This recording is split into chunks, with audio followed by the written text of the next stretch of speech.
오늘은 우리 지난번에 그뭐 반도체 이런 얘기 많이 했잖아요. 근데 이제 반도체에 관해서 그 안에 내용들은 지난 영상 보시면 되고요.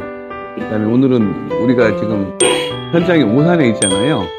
오산에. 그래서 오산을 우리가 얼마나 좀 알고 있는지 좀 봐야 돼요. 그래서 오산에 관해서 저 얘기 좀 해볼게요.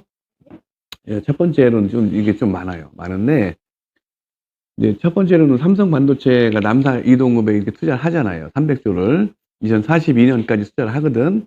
그러면 거기에 들어가면 공장 5개가 팹이 들어가는데 점차적으로 막 짓잖아, 하나씩. 이게 다 들어가고 나면 이쪽 오산 쪽에는 어떤 영향이 있는지 요거를 제가 설명을 좀 드려볼게요. 그러니까 일단은 주택시장, 사람이 많이 늘어나잖아요. 그러니까 주택시장에는 어떤 영향이 있는가? 그러니까 남사 이동 그 삼성 반도체 캠퍼스는 협력업체를 제외하고 순수 근무 인원만 3만 명 됩니다. 3만 명. 3만 명이면 뭐 기혼자도 있고 미혼도 있고 하긴 할 텐데 어쨌든 가족들이 되게 많잖아요. 이 사람들이 이게 이렇게 들어가고 나면 이거 무슨 얘기냐면 고소득 일자리죠. 일자리 고소득. 이 사람들 돈 많이 벌잖아. 그죠? 네. 고소득 일자리가 많이 생긴다고. 그렇게 되면은 이분들이 어디 살아야 되잖아. 주거가 있어야 되잖아요. 어디로 갈까? 가까운 데로 가요.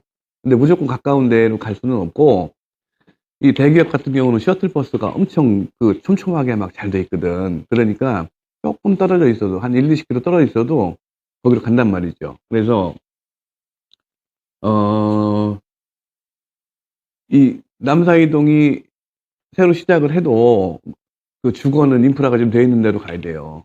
애들이 있으면 학교도 보내야 되고 학원도 보내야 되고 유치원도 보내야 되고 그죠?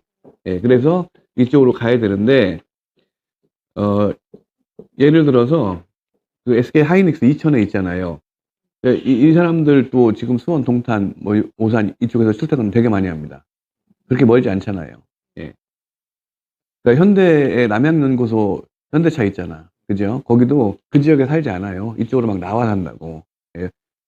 인프라가 좀 없으니까 학원 다니기도 막 불편하고 병원도 그렇고 그러니까 뭐 동탄이나 오산이나 이런 데로 좀 많이 나옵니다. 뻔한 거예요. 얘기는 이렇게 많이 나오면 사람이 몰리잖아. 그러면 집값도 올라가겠지. 땅값도 올라가고 인프라 더 깔리고 도시는 그렇게 발전하는 거거든요. 네, 그런 얘기고 그러니까 남사 같은 경우도 그 주변에도 이제 도시 개발해서 아파트도 짓고 뭐 여러 가지 인프라 깔잖아요. 까는데 시간도 많이 걸리고 그리고 부지가 그렇게 넓지가 않아. 그래서 좀 협소할 것이다. 그러니까 결론은 뭐냐? 동탄이나 오산 쪽으로 막 나온다. 오산에서 남사이동까지 얼마나 걸린다 그랬죠, 제가? 몇 킬로 정도 나온다 그랬죠? 13킬로 정도. 그렇죠? 네, 13킬로. 근데 주거는 이렇게 됩니다. 주택 시장에 미치는 영향은 이 정도 되고요.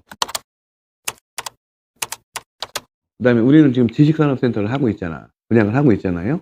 그러니까 지산이나 오피스에 미치는 영향도 봐야 돼요. 근데 제가 이제 좀 읽어볼게요. 동탄 테크노밸리나 또는 이제 광비콤이라 그래요. 광역 비즈니스 컴플렉스. 비즈니스 할 수 있는 그런 기업들이 많이 모여 있는 지역을 비즈니스 컴플렉스라고 하는데 광역 비즈니스 컴플렉스, 광비콤. 이런 데는 오피스 임차 수요가 되게 많이 늘어나잖아. 그렇죠? 협력업체들, 막 벤더들 되게 많잖아요. 지자체에서 이게 준주거 지역을 설정을 해놓고 이제 이런 데는 원하는 그 사무실보다는 오피스텔을 많이 줘요. 오피스텔을. 이게 또 주거 수요가 많이 있으니까.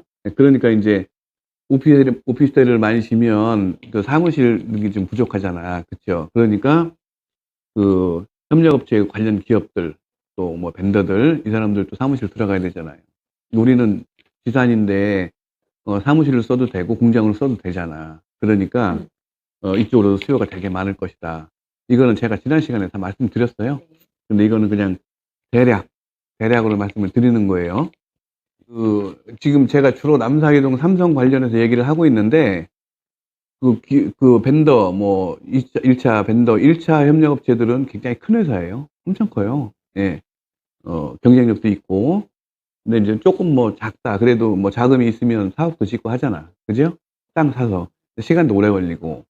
그리고 만만치가 않아요. 사업 짓는 게. 그러니까 역세권으로 들어올 수도 없는 문제고, 그러니까 이런 그 기업체들은 지산으로 들어오기가 편하죠. 예. 뭐 제조를 해도 그렇고, 그러니까 실제로 그 수원이나 이런 데, 동탄 이런 데 가보면 삼성 관련 업체들 한 층, 두 층 막 쓰잖아. 예. 뭐 거의 그냥 그 매매해서 써요. 임대도 있지만, 예. 그런 상황이니까, 지사는 뭐 좋아질 수밖에 없고, 우리는 뭐 얘기할 거 없잖아요. 네, 역세권에, 초역세권. 그렇게 이해하시면 돼요. 그리고 이제 동탄도 제가 잘 돼야 된다고 맨날 얘기해요. 동탄이, 원래 오산이 화성시 안에 있었잖아요. 그죠? 근데 동탄 잘 돼야 되는데, 동탄 같은 경우는 동탄역이 이제 막 트리플 역세권이 이렇게 되잖아요. 너무 좋은 거지. 오산은 뭐 한정거장 뭐 이렇게 왔다 갔다 가깝잖아. 동탄이. 근데 지산만 놓고 보면 동탄역에서 이 가장 그 큰데, 동탄에 가장 크고 뭐 좋다 이런 지산이 이제 금강 펜테리움 IX 타워하고, 그다음에 이번에 이제 올 초에 입주한 실리콘 앨리 이렇게 있는데 한 20분 걸려요. 솔직히 걸어갈 수 없어.